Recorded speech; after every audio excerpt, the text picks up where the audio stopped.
Golden State Media Concepts Sci-Fi Podcast. Together we dive into the world of sci-fi and science fiction. From episodes of Star Trek, Star Wars, to The Walking Dead, Resident Evil, all the hot new science fiction movies from the back doors of Marvel or DC. The Golden State Media Concepts Sci-Fi Podcast. You'll never look at science fiction the same way again.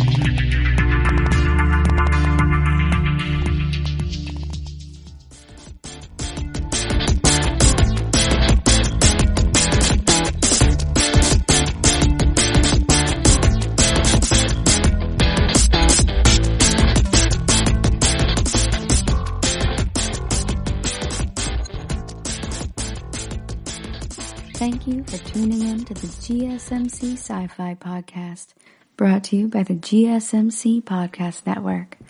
I'm your host, Alex. Today, we're going to talk some more about Star Trek Picard. I don't know about you guys, but for me, this is one of the best sci-fi shows out there right now. I cannot stop watching the show. It is really difficult for me to put it down when it's time to go to bed. So we're going to review another episode today.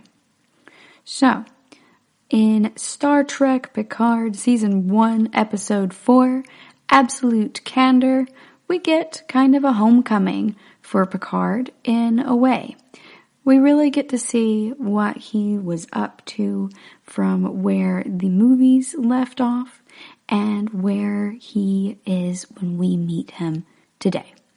So it's been 14 years at this point, but we get some more flashbacks here to really flesh out more of who he is instead of who Rafi is or who they are together.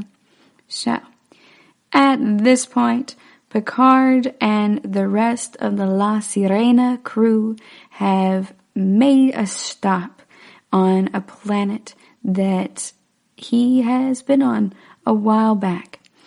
He is somewhat having mixed feelings about being here, but he's adamant that they have to stop. In this episode, he is having a flashback, or it's showing us a flashback, about these details from 14 years ago, around the time when the synths torched Mars. At that time, Picard had really resigned. Rafi was then starting her life in the desert, and the Federation was abandoning the Romulans. So we are now on the planet Vashti, which is home of a lot of Romulans, and it looks pretty cool in this flashback. There's a really busy market, and there are kids everywhere who seem to be having a good time. They're laughing and playing. It doesn't look anything remotely dystopian. And Picard shows up in an outfit that reminds me a little bit of a character from Indiana Jones, perhaps, which makes sense since Picard is also very into archaeology. And he shows up in his Panama hat and his nice suit, and everyone is super happy to see him. The Romulan adults look a little bit worried, but he is being like, hey, you have my word. The Federation is going to help out, and it's going to be okay. And that seems to allay a lot of their fears. After all, this is Jean-Luc Picard that we're talking about. So Picard goes to visit a friend who is in the Qowat Milat. I really love this concept of the Qowat Milat and how it is a spiritual and also almost militaristic type of organization that is solely women. So these are female Romulans who are sort of nun-assassins. It's not quite military so much as it is perhaps closer to being martial artistry, but it's not the same as being a mercenary. The Qowat Milat have a practice of absolute candor. So they are absolutely honest and forthright in all things, which is very different from the Romulans in general, as we see in these episodes with Soji and Narek talking about how Romulans have all kinds of secrets, especially if they were in a group like the Qowat Vash. And the Qowat Vash and the Qowat Milat are directly opposed to each other in this way. So, it is very interesting that these nun assassins have chosen absolute candor. So in this way, they're unlike any other type of mercenary that we really tend to encounter along the way. They're not quite paladins, but it's very interesting the way that they approach everything. The Qowat Milat also look for a cause to bind themselves to.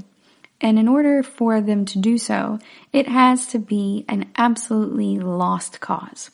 It is something that no one else would really take upon themselves at that point, and only then does it pass the test of worthiness, because for them it has to be something that really no one else could do and no one else is really wanting to do. I also really love that when we see encounters with the Qowat Milat and other characters, they always say, choose to live. They encounter their foes and say, brother, and choose to live. So they're imploring them, hey, I don't actually want to kill you, but I am quite deadly, and I will if I have to. So don't make me do this, but I will. And I really enjoyed that approach too. So they are kind of like warrior nuns, nun assassins, not quite warrior monks in that same type of way. Warrior monks tend to seem more like, okay, yeah, they naturally have a propensity towards violence and being skilled at violence rather, but that they are special because they are able to also read a lot and they are perhaps more stoic.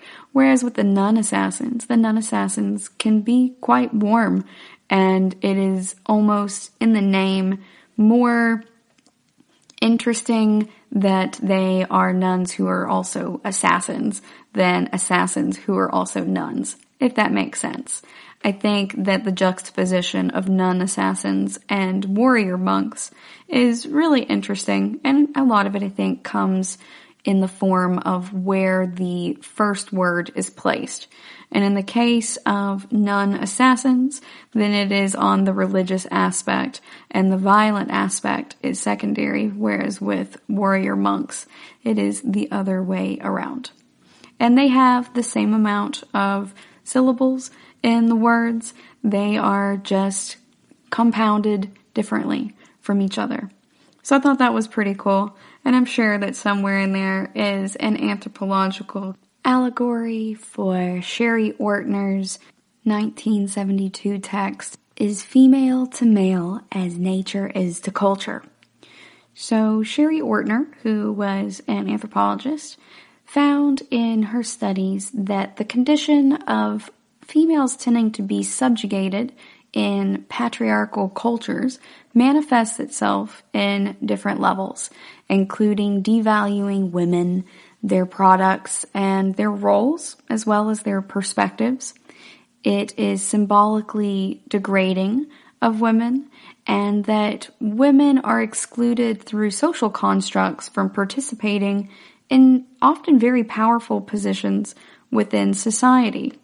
So the way that she sees it is that because women's bodies seem to doom them to reproduction of life, and males are not held to that same, not even a standard, but rather to that biological construct, then they must, or at least have the opportunity to, assert their creativity externally or artificially through cultural mediums of technology and symbols.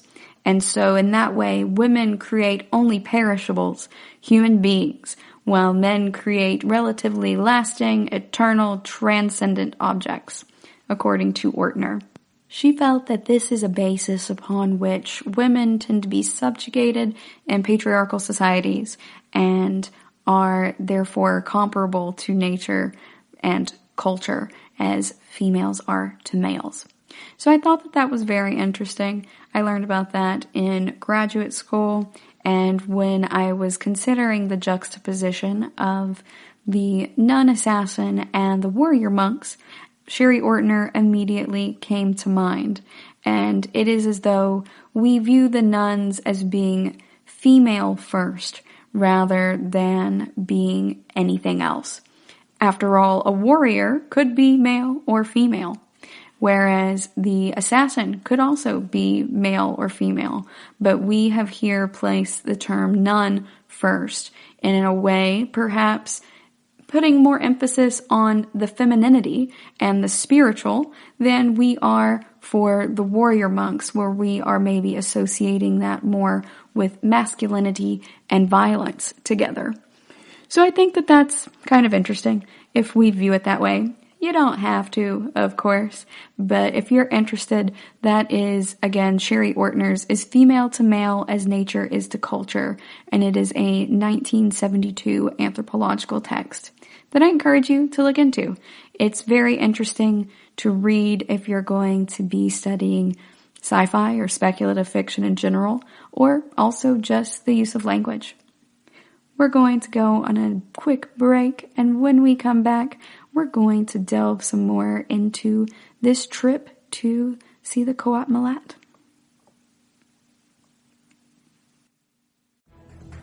Want to find out what movies to go see? Then check out the GSMC Movie Podcast. It's your ticket to the latest movies, whether it's a new blockbuster event, romantic, comedy, or action flick. This show has got it all covered. They talk some what to go see now. Don't bother. What's hot on Netflix and everything in between. That's gsmcpodcast.com/movie-podcast. When it's all about the movies, it has to be this new show. Don't forget to like them on Facebook and follow them on Twitter. Visit gsmcpodcast.com for more info.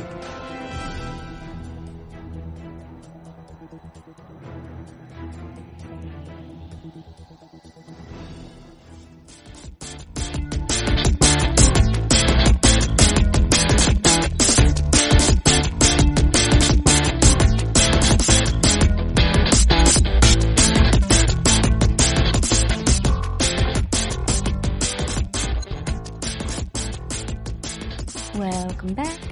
Before the break, we were talking about the anthropological analysis of the terms nun assassin versus warrior monk within the context of anthropologist Sherry Ortner's Is Female to Male as Nature is to Culture text from 1972. Now we're going to talk a little bit more about Picard's stop with the Qowat Milat. So we are still in the midst of the flashback at this point. It's not so much of a flash, I suppose, so much as it is illuminating the past at this point. It's quite a long flashback, to be honest, but we get quite a few of those in Star Trek Picard as the story goes along. So we are seeing Picard interacting with some members of the Qowat Milat and also speaking with one of them about his discomfort with children. And we all know from how much Picard yelled, particularly at Wesley Crusher in TNG, that he's not super fond of kids, but he does seem to have a genuine fondness for a small Romulan child named Elnor here. Elnor is displaced, much like many of the people who are on this planet, but he is also the only male living amongst the Qowat Milat. And he is a very small boy. He's probably like 9, I would say maybe, or so. And Picard has brought Elnor a gift in the form of the Three Musketeers book. And we see him chilling with Elnor over what's probably a period of several days. And he seems to really like this kid. And he has perhaps grown as a person past his urge to get away from kids. But he is spending this time with Elnor when someone comes to him and tells them of the synth attack. So Picard leaves and promises to be back soon. And the Qowat Milat are like, you don't really need to promise that on principle. You don't necessarily know you're going to be able to be back. That kind of violates our pledge of absolute candor.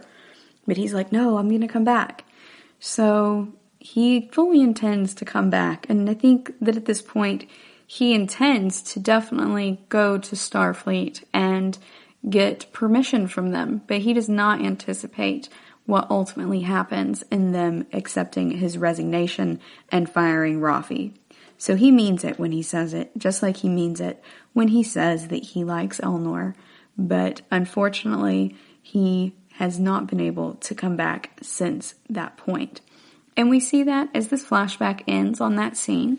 And we are back aboard the La Sirena, where Jurati is not having a great time in space. She seemed really excited initially to go out there and, see this synth who seems fully organic, but now the realities of space travel are settling in with her, and she is super bored.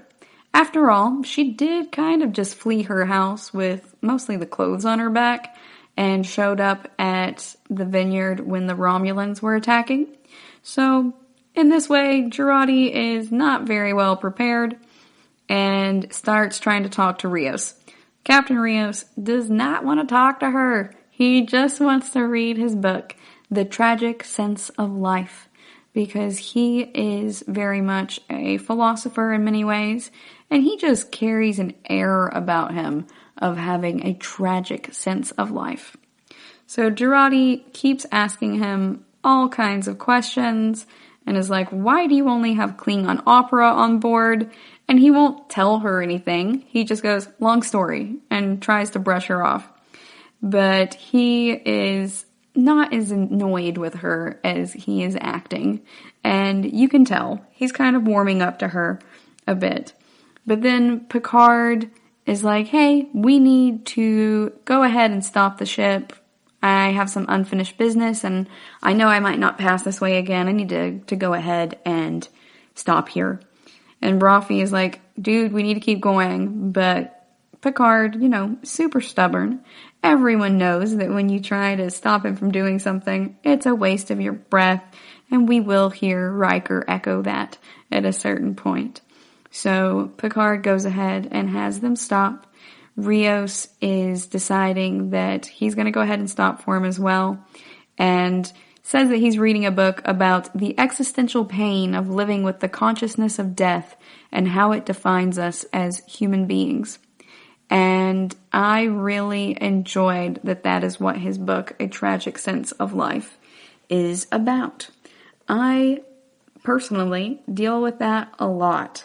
Sometimes I will just sigh heavily as I am going about my day, just because I need to let it out. And invariably, one of my friends or my roommate will be like, what's wrong, you okay? And I'm like, it's just the weight of being a human. Being a human sucks sometimes, because you're just so conscious of life and everything that's going on around you, and it can just be very heavy. It's a crushing weight of being a human and the existentialism that comes with that. So I really enjoy Rios as a character, and that really helped me identify with him as a character as well. So the book he's reading is actually a very real book, and it is by Miguel de Unamuno, and you can read it online. It was first published in 1912, and it is free for everyone to read because the copyright has ran out on it. So you can go to Project Gutenberg and read this book if you are interested.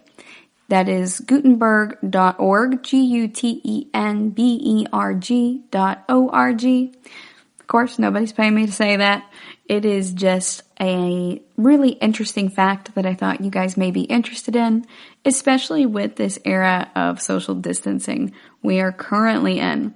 So if you would like to get a better sense of who Rios is as a character and this book that he is reading, you can actually go online and download the ebook for free and load it onto your Kindle or whatever type of iPad or tablet device that you may have. You can get it in the ebook form. You can also just read it straight up on your computer, and you can try to also read it, I believe, in PDF form. So that is something I really love about Project Gutenberg, and they have a ton of classic novels in addition to this book. You can also go through and buy it on Amazon if you want.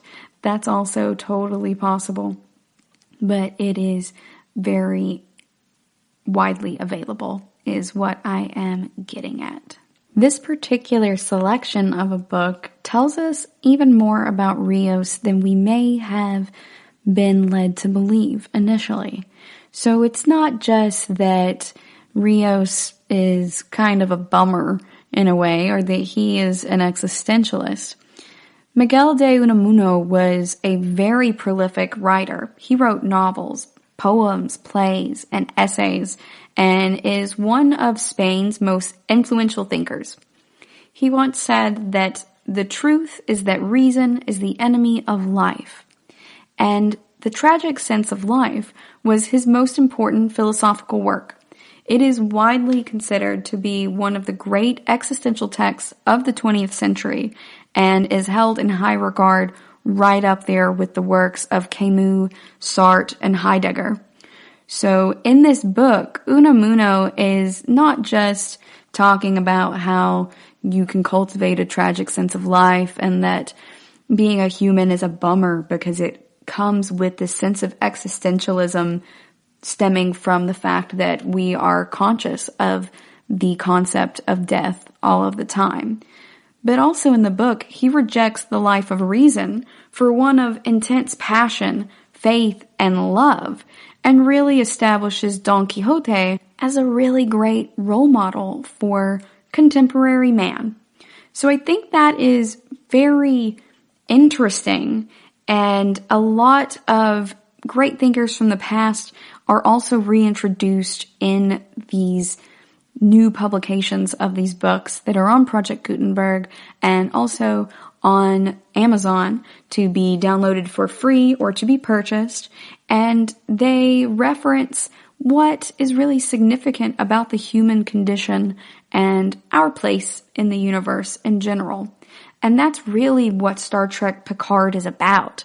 It is about existentialism and approaching death. Picard is getting up there in his years, and he has left a life of reason and of purpose that he had pledged himself to for his entire life.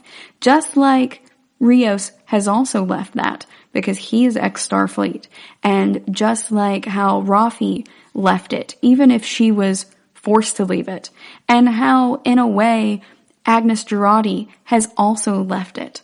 So they are following these lives of intense passion and faith and love at this point. And it may not be immediately apparent in the case of Rios, but if you read the book, then it tells you a lot. And it really blossoms his character and brings him more to life. We do get to know him a lot better down the road, and they do a great job in slowly unfolding this man, and they do that partly with the holograms, which I very much enjoy. But we also, as we go along in Star Trek Picard, are going to see more of these references to Don Quixote, and they are not always very clear. They may just talk about fighting windmills or referencing the tragic sense of life, but Don Quixote is very much also a theme in Star Trek Picard. So while we're in this era of social distancing, I encourage you guys to pick up the tragic sense of life and to pick up Don Quixote. You can also pick up Don Quixote by Miguel de Cervantes Saavedra on Project Gutenberg. You can get a whole bunch of books there. They have 61,569 free ebooks to download at any time. So check that out. They have it in Google format and in multiple EPUB formats, plain text, HTML, and so on, with and without images in the case of Don Quixote. Definitely give them a read, and then we can discuss Star Trek Picard in more depth as the show continues. We're going to go on another break, and when we come back, we're going to pick up with talking about where Vashti, the planet, is at this point in Star Trek Picard's present day. Tired of searching the vast jungle of podcasts? Now listen close and hear this out. There's a podcast network that covers just about everything that you've been searching. Hey! The Golden State Media Concepts Podcast Network is here. Nothing less than a podcast bliss with endless hours of podcast coverage. From news, sports, music, fashion, cooking, entertainment, fantasy, football, and so much more. So stop lurking around and go straight out to the Golden State Media Concepts Podcast Network. Guaranteed to fill that podcast itch. Whatever it may be. Visit us at www.gsmcpodcast.com. Follow us on Facebook and Twitter, and download us on iTunes, SoundCloud, and Google Play.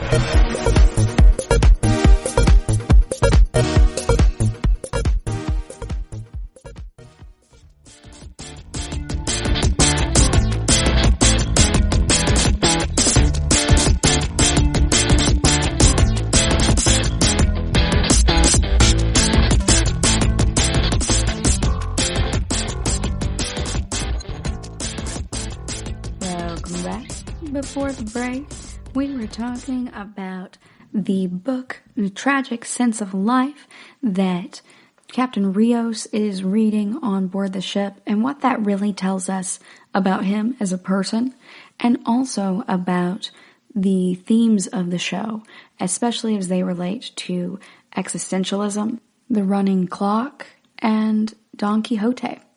We also talked about how you can find both the books, Tragic Sense of Life and Don Quixote, for free online via Project Gutenberg's ebooks. It's totally legit. These are just older books whose copyrights have ran out, and so anyone can download them online for free in multiple formats. I love reading books on there, and I highly encourage you to check them out in the era of social distancing, as well as just in general to get a better understanding of these characters and the trajectory, really, of Star Trek Picard. Now we're going to talk about where we currently are on the planet Vashti. So Vashti of Star Trek Picard's today is nothing at all like the one that he left 14 years ago to try to fix the issues that were resulting from the synths rebelling on Mars. Although it wasn't really a rebellion so much as a strange form of sabotage that no one can really understand why it's happened. So in the flashback, we see Picard arrive on Vashti, and everyone is very happy and excited to see him. They immediately recognize him, and he allays a lot of fears that they have. However, when he returns there, they are not so jazzed to see him. He is not really celebrated when he's welcomed. People keep their distance. They kind of stare at him a little bit. And Vashti is not the bustling marketplace it used to be in the same place that he lands. There aren't kids running around everywhere joyously. So Picard goes ahead and goes straight to the Qowat Milat, and his old friend there tells him that he's gotten old. Because remember, we are operating with them via absolute candor. And he clearly has aged. So she calls him out on it. And now we see Picard also meet Elnor again. And Elnor also clearly has aged because he was a young boy before, about 9 years old or something probably. And now he is 14 years older. So he is very much a young man. He's about 23 or so, and he is still with the Qowat Milat. So we had hoped for Elnor that he would at some point be adopted by someone, but with the problems on Mars and the Federation abandoning the Romulans, it unfortunately did not work that way for him. Although he seems to be fine with having stayed with them. He was trained just like he was a female child, although he cannot ever actually carry the title or be officially in the group with them because he is a young man. However, as a young Romulan man, he also has some complicated feelings about Picard. Picard was largely the main male role model in his life, and he had promised him that he was going to be back, and then did not come back. And the ladies had tried to urge him through absolute candor to not promise such things, even if he genuinely believed them, because they felt that he would not be able to. And they were right. So Picard shows up here somewhat sheepishly in a way. He is very aware of the fact that he has let these people down and that he feels he's let them down, even if the non-assassins are totally capable of handling things on their own and are, in fact, much more well-trained in fighting and everything than Picard even is himself. So he tries to kind of patch things up with Elnor, even if the non-assassins do welcome him back quite easily. This is a young man who is still looking at him through the eyes of a child, and in much the same way that a lot of humans here on Earth do have that same problem with growing up and seeing the people who are heroes as people rather than as heroes we've placed on these pedestals. He's having the same problem and is working through his feelings for how he feels he was treated and for how he was hurt when he was left alone, even if it was not necessarily entirely Picard's fault. I am sure that at a certain point, this little boy probably felt that Picard might even adopt him, and instead he never had a traditional family after that point, even if he appreciates the non-assassins who raised him. We do see that he has some latent anger issues under there, but he also practices absolute candor and tries to keep himself calm for the most part. So it's very well done in this transition to the adult Elnor, and I love how he has these complex feelings, but after Picard explains that he's on this mission and Elnor recognizes that it is very much a lost cause, he leaves storming off in an anger, which really seems to be about par for how a lot of people encounter Picard in this new series for the first time. But he does come back later when someone tries to kill Picard for, in a sense of just blaming him for not coming back and helping them and for abandoning the Romulans. Because remember, he was an admiral at that point, and they very much viewed him as someone who was in a position to save them and to save their loved ones, and he didn't save them. So as a face of Starfleet, they are just totally conflating him with Starfleet. And I think that's another important lesson for everyone that I used to tell to my employees when I was a manager, and I also tell it to the children in my life, as well as my friends. So we tend to judge others based on our perceptions, and we judge ourselves based on our intentions. And that is exactly what is happening to Picard here. We know, because he's the main character of the show, that Picard did fully intend to come back there, and he fully intended to save the Romulans, and he in fact quit and ended his entire career with Starfleet, and thereby also his purpose and meaning in life, and also ended up accidentally sabotaging his friend Rafi's life by doing so in an attempt to save them. He essentially quit in protest because the Federation would not go and save the very people who now want his head for it. They don't know about the bureaucracy that went on behind closed doors. They don't know any of what happened. They're judging him on their perceptions rather than by his actual intentions, because they have no way of knowing that outright, and they are so angry and hurt, and it has been there for so long that they have no interest or intention in working through that or in asking him questions or hearing anything that he has to say. And I think that there's a big lesson to be learned in that as human beings in general. It's important that we're cognizant of that. Whenever someone hurts us, that may not be their intention. That may just be our perception. And it's important to establish a dialogue, particularly in some cases as the injured or angered party.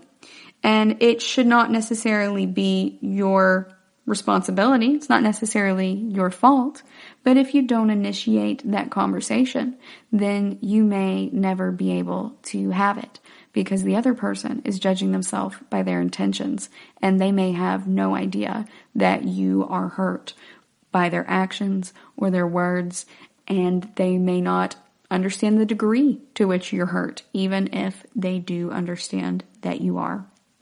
So when these people go to attack Picard for this perceived slight, the boy Elnor, young man now, goes ahead and steps forward against the man, and the man is like, hey, this is between me and him, you should get out of here. And he goes, please friend, go ahead and choose life. And the guy decides he's going to try to kill Picard anyway. And Elnor very graphically and quickly beheads the guy. So we get to see Elnor in action and really see his skill. And I really enjoyed seeing how they portrayed that in that show don't tell method. And Picard and Elnor at this point still have quite a bit of tension between them. Mostly for Picard, it is guilt. And for Elnor, it is very clearly pain exhibiting through some anger and resentment. But Picard can definitely count on Elnor at this point. Elnor has definitely signed up for this, though, because he believes Picard's quest is a lost cause. We're going to go on another break, and when we come back, we're going to catch up with where Soji is at this point. Watching TV has changed over time. Streaming has become the new norm. That's why Golden State Media Concepts television podcast dives headfirst to the world of cord cutting. Want to be on the loop of what's hot in Netflix? Or if it's not a preference, what about original shows in Hulu? We've got you covered. Join us as we fill in the blank and talk about movies to stream and what show you should be binging. This is the Golden State Media Concepts television podcast.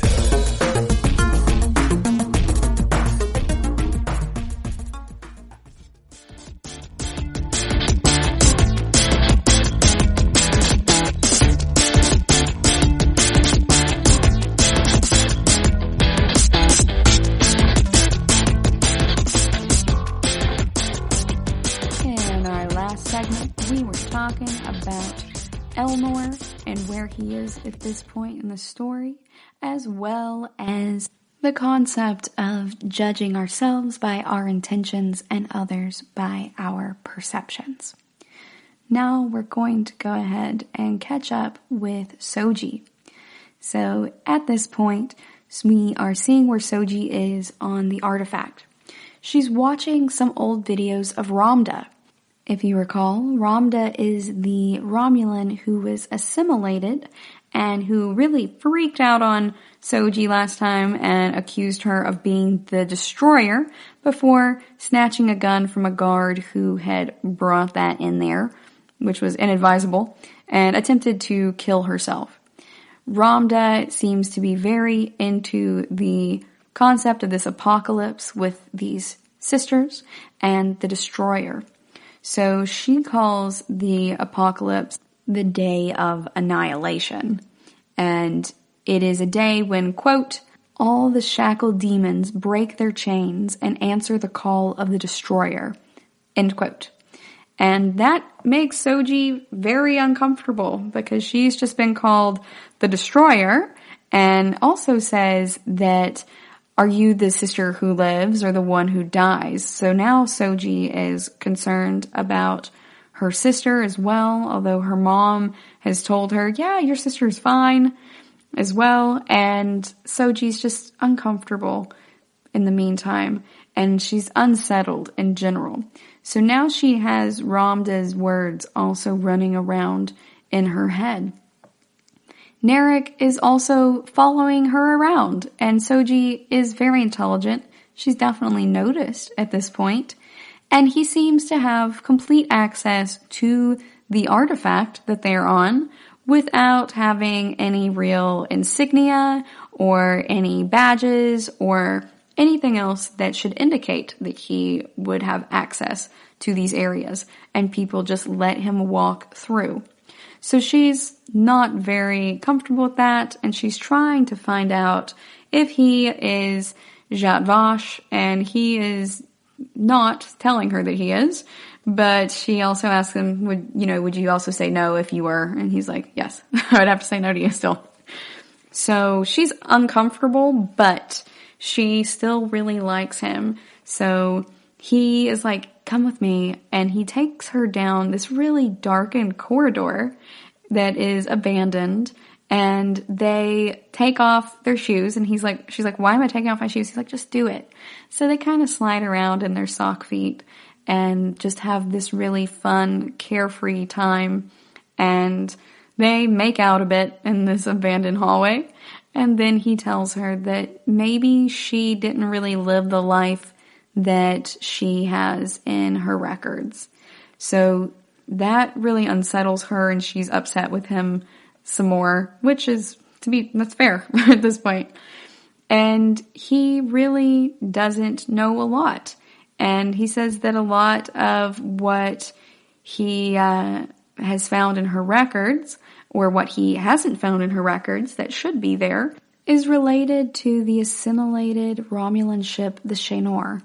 But he really wants to know also why Soji is fixated on Ramda, and why is she reading so much about this assimilated Romulan ship that Ramda had been on, and also why did everyone on board lose their minds.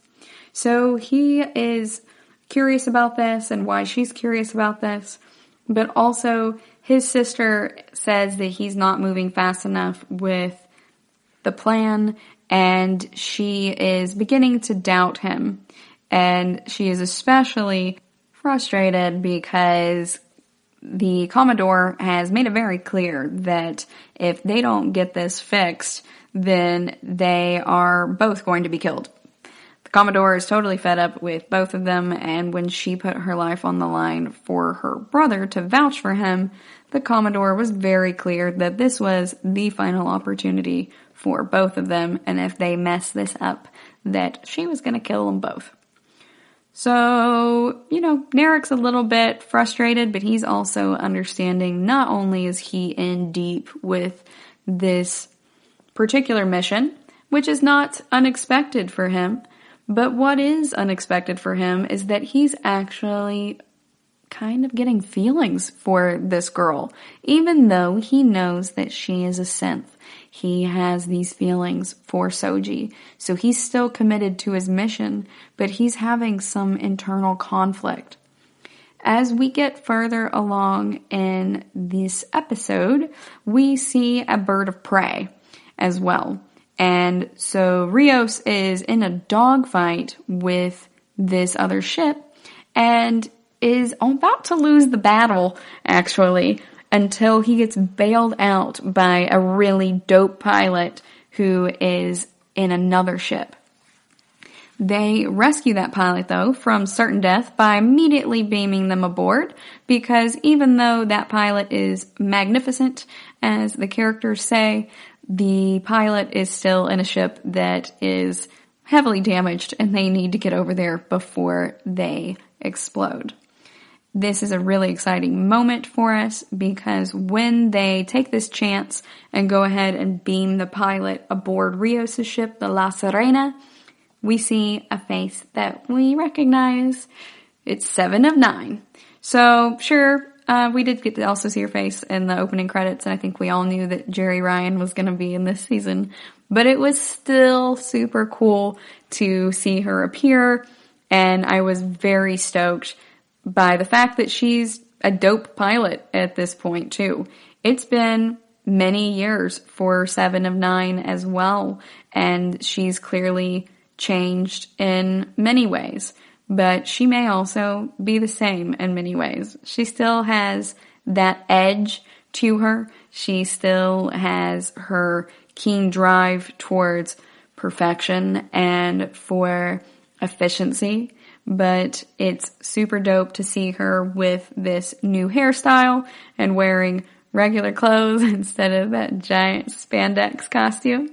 But it is also interesting that she's just kind of out here in space and piloting the ship on her own.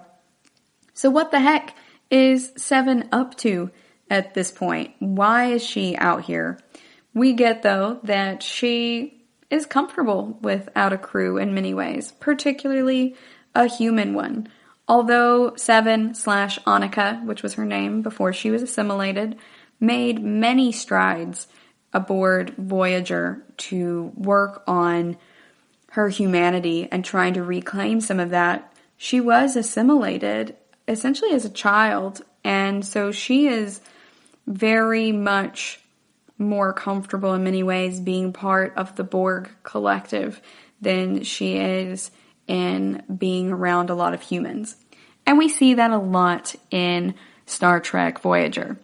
There is actually a really great video right now made by Seb from one of the Star Trek groups called Social Distancing with 7, and I highly encourage you guys to check that out on YouTube.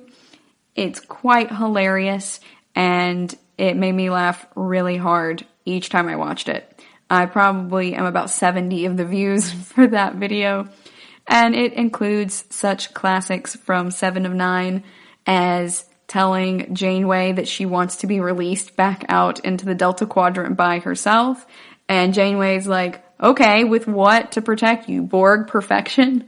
And 7's like, yes, exactly. Let me out of here. I don't want to be here with you people anymore. But she says, I don't want to live around people and stuff like that.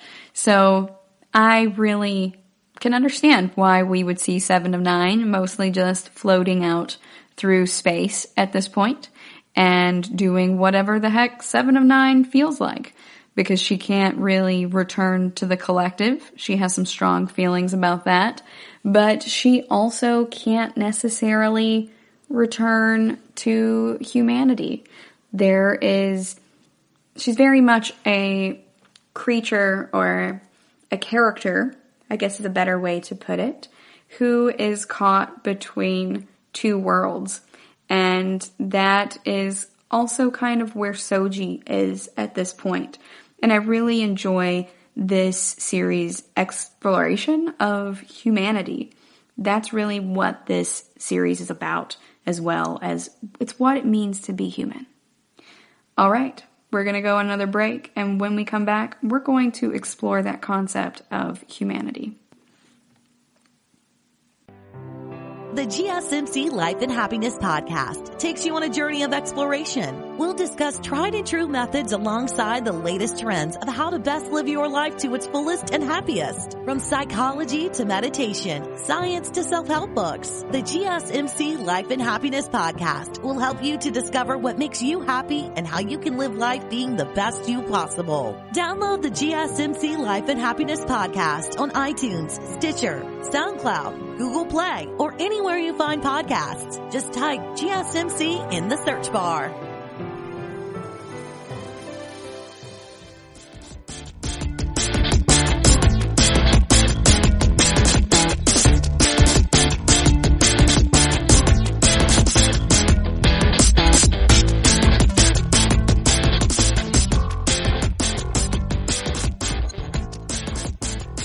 Welcome back. Before the break, we were discussing the end of this episode and the appearance of 7 of 9 / Annika. So she is out and about at this point, and she's very much a character caught between worlds, which is what's going on with a lot of these folks. They are no longer Starfleet, any of them, and this is their life after Starfleet. But a lot of them, like Rios, are still Starfleet at their core, as Picard points out in the first episode in which we meet Rios, and says, nothing here is out of place, everything is shined and kept just all the way up to Starfleet regulations. You very much used to be Starfleet, and you very much still are in a way, even if you are no longer with the Federation. And in that way, we also see that with 7 of 9. Not only is 7 of 9 ex-Starfleet, though, but she's also ex-Borg. She's not quite comfortable with humans, and she is not able to go back to the Borg. She has ethical issues with that, and now can kind of view it as a form of slavery, in a way, where their minds are really hijacked, and they are made to submit. After all, their motto is resistance is futile. So 7 is also caught between worlds, just like Picard is caught between worlds and trying to figure out who he is as a person. And as we get along further, we'll see more and more how Agnes is a character caught between worlds, Dr. Girardi, and how Rafi is very much at a turning point in her life too. So all of these characters, in a way, are pivoting. They are making these really big changes. And it's a lot easier to draw parallels with 7 and Soji in many ways. But we also have to remember that at one point Picard was also Locutus of Borg. So he has this tie to Annika that we didn't get to explore, really, in the previous iterations of Star Trek. After all, she was on Voyager and he was on The Next Generation. But I think that this is a really great way to bring these characters together. I am very excited to see Icheb and also Picard and 7 of 9 / Annika, and also Hugh, and how they are going to work through these types of issues. I'm stoked to see this Borg reclamation project and how the ex-Borg refer to themselves as XBs to try to create a new identity. Because before they were Borg, they were all from different species. I mean, not necessarily all of them. It's not like Noah's Ark or anything where they only took 1 or 2 of each type.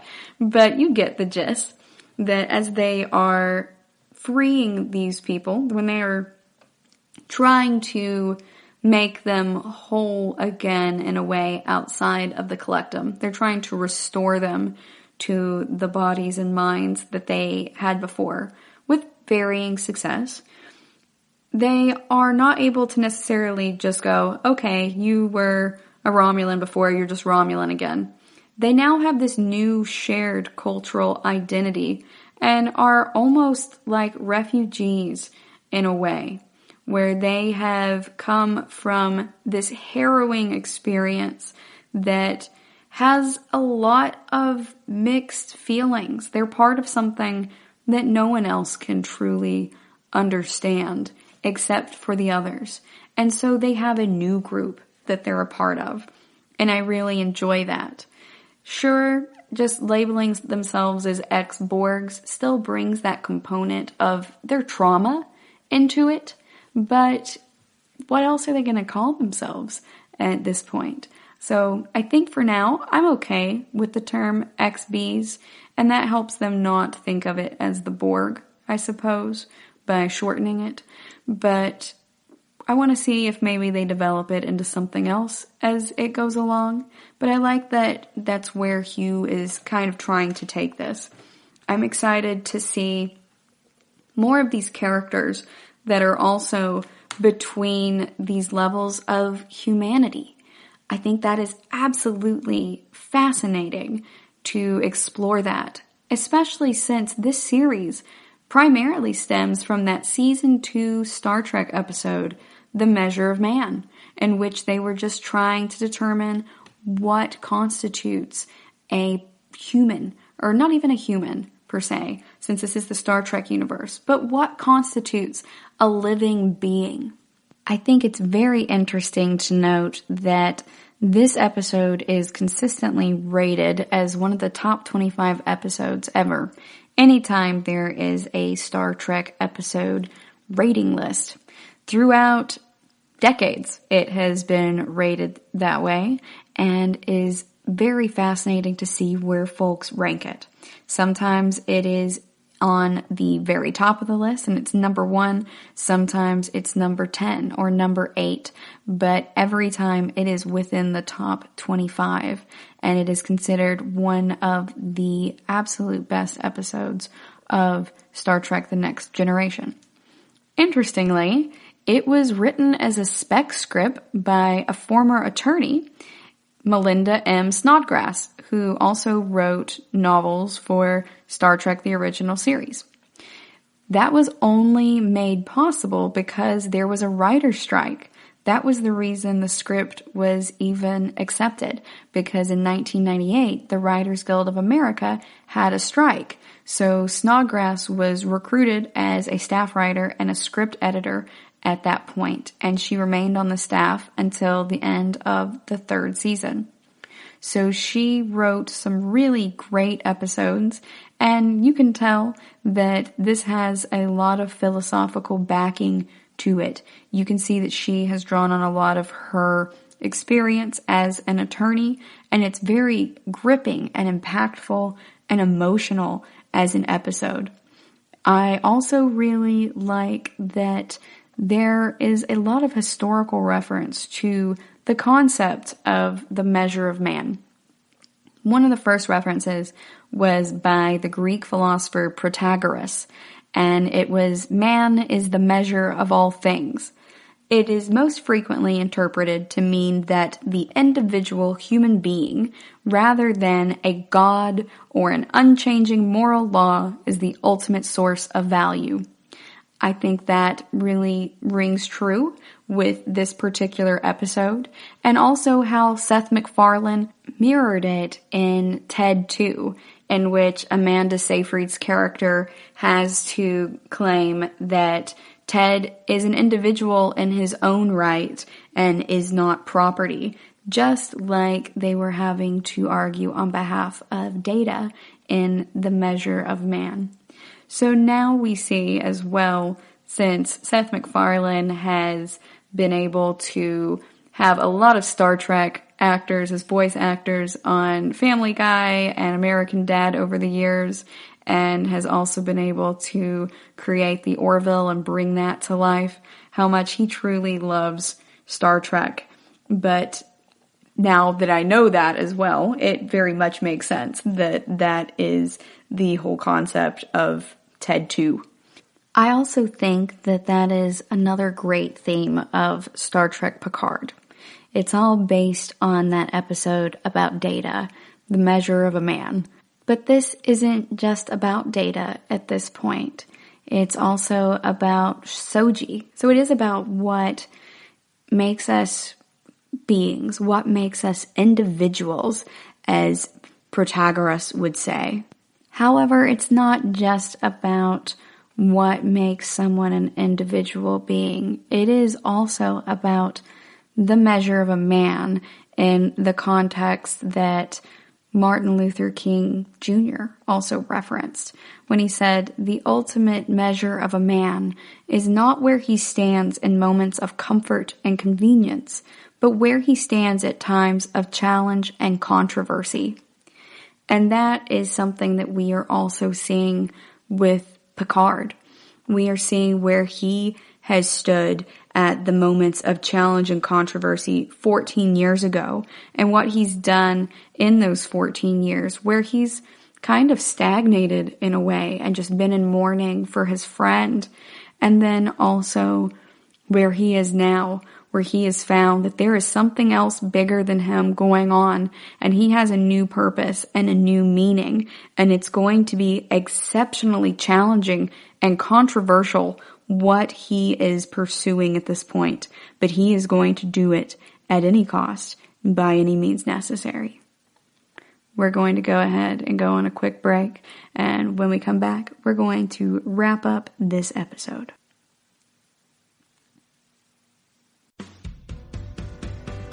The Golden State Media Concepts Travel Podcast, the show that gives you advice on everything travel. We explore places you've always wanted to go, as well as giving tips for traveling in those places. We'll give you advice on the best sites for travel tips, information, and discounts. Join us as we travel the world, explore cultures, and meet new people. The Golden State Media Concepts Travel Podcast has got you covered. Download the GSMC Travel Podcast on iTunes, Stitcher, SoundCloud, Google Play, or anywhere you find podcasts. Just type GSMC in the search bar.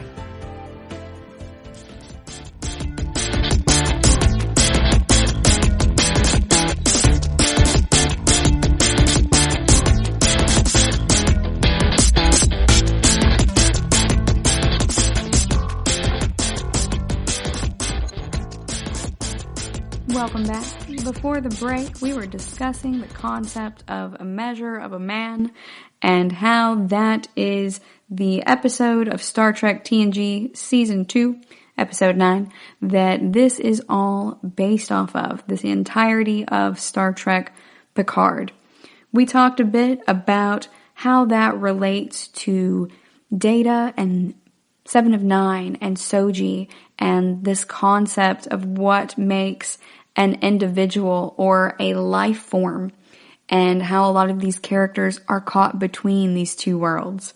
But also, I want to talk a little bit more about Martin Luther King Jr.'s concept of the measure of a man.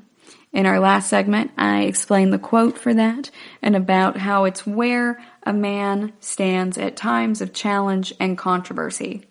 So when I say man in this context, I don't mean it literally to be someone who has male genitalia any more than Star Trek means it that way. That's not the real point of this. And they have gone ahead and made that very clear, I believe, by making Soji and Daj female. So they are female androids who are synthetic life forms, but who are also perhaps organic at this point. They have mucus and blood and everything else. I'm not sure exactly what their entire inner workings look like, but they were manufactured in a way from a single positronic cell from Data. So we'll see, I suppose, as we go along, what exactly they are like when we refer to them as organic synths. So I hesitate to call them androids, but essentially, that is what they are to our knowledge at this point. They are synthetic life forms who are also organic. So I'm very interested to see how they tease that apart, because again, this is about the measure of a man. What makes someone a life form at this point? What is life? That is the whole thing that Rios is also exploring with the tragic sense of life and how the concept of death and the constant consciousness of it and the resulting existentialism are in a way what life may be all about, and how we have to choose our meaning from that, which is back to Viktor Frankl again. You guys know how much I love him and how he says that when a man cannot change his circumstances, he is challenged to change himself. And all of these philosophical concepts really reinforce each other, whether they are those of the books we discussed earlier, The Tragic Sense of Life and Don Quixote, or they are Martin Luther King's version of the measure of a man, or Protagoras' version, or the concept of no longer being able to change your circumstances, and so being challenged to change yourself. that is very much what all of these characters are going through. And if we had a giant Venn diagram of all of these concepts, at the very center of this would be Star Trek Picard and all of these characters.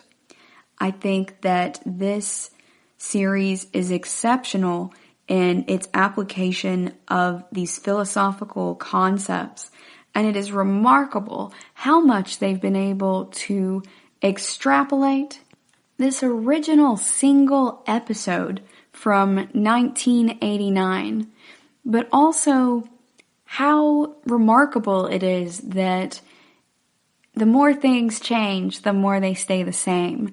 And so this discussion, this allegory, is still just as important to explore and to discuss today as it was back then.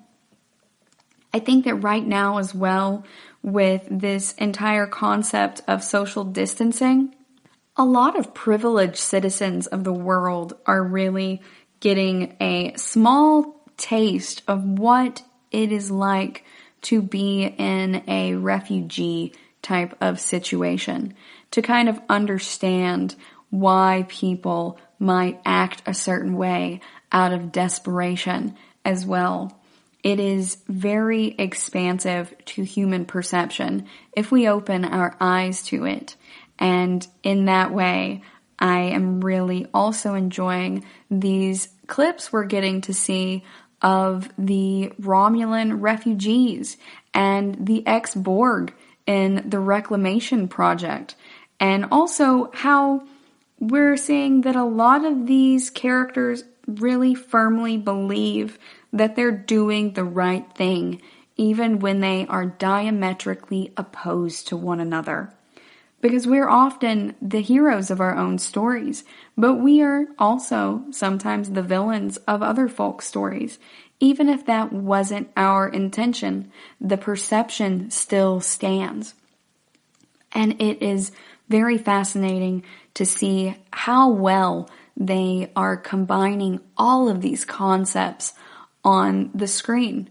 And indeed, these concepts do marry very well together, like two complementary red wines into an excellent blend.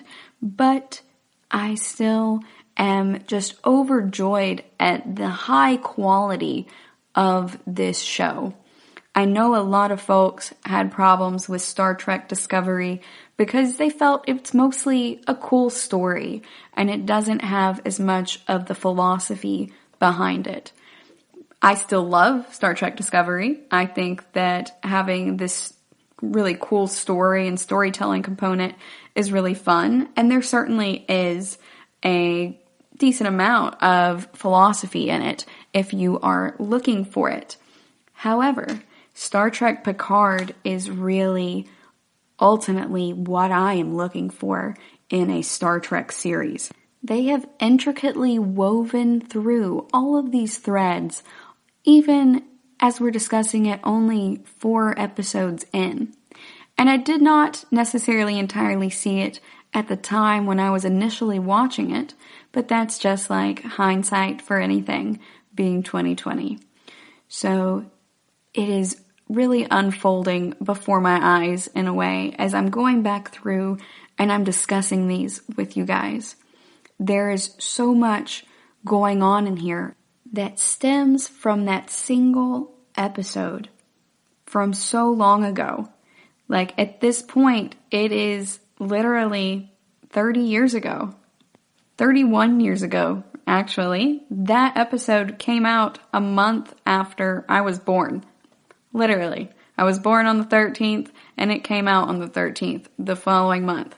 It is crazy that this episode is essentially just about exactly as old as I am, and we're still discussing these concepts. They're still relevant.